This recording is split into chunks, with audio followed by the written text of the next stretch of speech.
Alright, so in this video we're going to continue on and learn about some tools. Alright, so if you're looking at your canvas that you created in the last video, on the left side you have the tools. And at the top we start with selection, direct selection, pen, and a lot of these tools are going to start to look familiar. However, there's some that are unique to Illustrator, such as shape builder and the width tool and even the blend tool. Right? So we're going to go through a few of these and start to use them within context. And I would really encourage you to maybe follow along with this. So let me exit out of this, not now. We have layers. So I'm going to go ahead and make a new layer. Delete this one. Looks like there's just something hidden on it. We're going to go to File, Place. I've already previously saved an image of a soccer ball. So we're going to place that right here and get it in the center, resize it. It's way too big at the moment. I'll make sure that is proportional, so I'm going to pull down Shift while I drag it. Okay. Still out of it. Alright, so we have this soccer ball.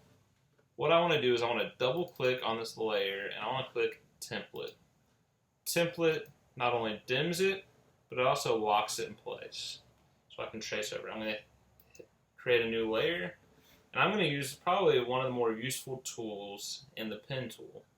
But I'm not going to rush to it because a soccer ball is obviously a circle. So I'm going to hit Control and click on the square. Bring up my ellipse tool. I'm going to click and drag and hold Shift at the same time. Alright, so that's going to give me a proportional circle. Looks like there's no stroke on it right now. So I'm going to give it a black stroke. Maybe boost it up a little bit so I can see it. And let's get this in the right position. So I need to adjust this some. Let's boost up the stroke some more. Looks like we're in a pretty good spot with that. Okay. These other lines and what are those? Pentagons? They're not necessarily straight on. They have some curve to them, and so that's when we're going to use our pen tool. The pen tool is pretty simple, but it takes a long time to master. So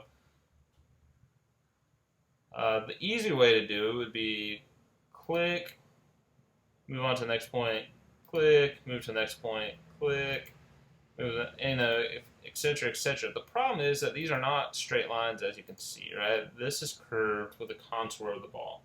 So I'm going to hit Control Z, and I'm going to show you how to use handles. The way you use handles is you want to identify the corners or the extrema of the line, which is the topmost point of a line in any direction, right? So this is the top extrema at the top of this pentagram. And what I'm going to do is I'm going to go out to this right curve. I notice this is the furthest right point on this pentagram. So what I'm going to do is I'm going to click and hold and then drag my line so that it matches up. Okay?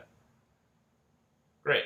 Now if I try to come down here though, it's going to continue this curve. In order to avoid that, I'm going to click on my point, and now I can make another line. I don't need any handles on this one, right? It's very straight. Go to the next one, no handles. Great. This one is going to require handles. It's almost a semicircle if I went from here to here. But let's click, drag. Alright, and let's finish it off. See, here's the problem though. If I finish it off, it's going to round it out too much. And if I click on this point, it's going to make it too straight. And so I'm at a little bit of a dilemma. And so here's what I know I need to do. I can see that it's coming up too much from here, right? And so I need to lower this handle. So what I can do is I can hold down Option, and I can lower this handle and let go of Option, and I know I can, I changed the geometry of this a little bit. Maybe it's still too high, so I'm going to lower some more, lower some more. Let's see about now. Now I can probably click and drag it a little bit. Yeah, that looks pretty good. Okay, so I have that shape. Let's go ahead and fill it in. And that's my first part of the soccer ball, right? I'm going to go through and add in a few more of these. See if we can get the beginnings of a soccer ball. This isn't perfect. Here's another little thing right here. If you want to finish off the stroke without closing it, you can hit Command and click. So that gets rid of that. Let's just start it up here. Yeah, that looks close enough. I can see that my fill's still on those. I'm going to turn that off. Oops. The wrong one.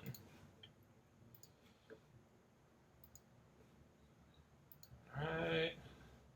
Get these other lines coming in. Give us something to resemble a soccer ball. You know, and you could spend a lot more time on this if you really wanted. I'm going to finish this part out.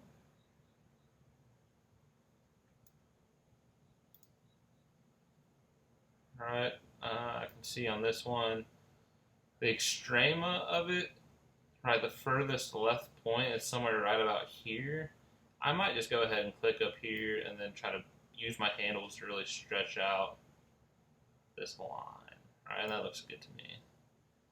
This is going to be a relatively straight line, so I'm going to click on it, come back over to my, oops, that's the issue right there. Okay, Control Z and get it back to my angles. I'm going to hold down Option and bring my handle in. Okay.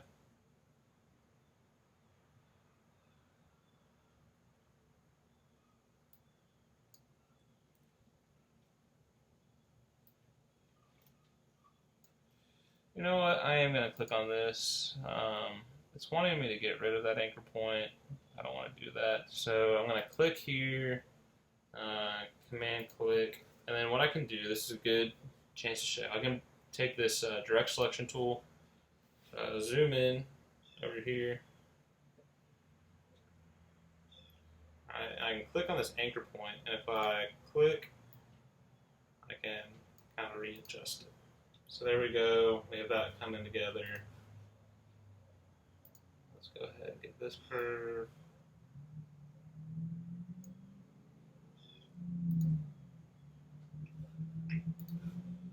Let's fill this in.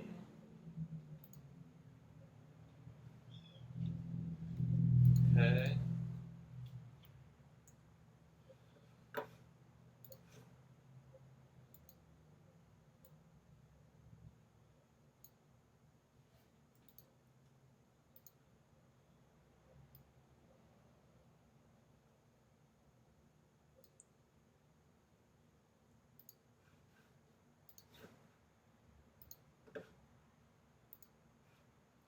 Alright, so I'm not going to bore you filling in this whole soccer ball, but if I come to my layers and I hide my template, you can see that, you know, I'm following along with it really closely.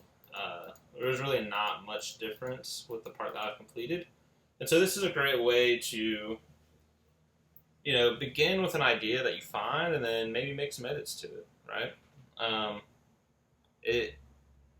It would be considered, you know, plagiarism just to recreate it and steal it, but if you repurpose it and you edit it some and you make it your own, you know, that's when real creativity kind of starts to shine through, right? So this is your beginner introduction on the pen tool.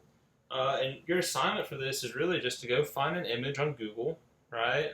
Just to practice and download it, place it, make it a template, and then use your pen tool to kind of recreate it. Okay, so I would encourage you to just go find an icon, something real simple, maybe a clip art type image, and get to work, practice. All right. Next video, we're going to be looking at the shape builder tool. Thank you.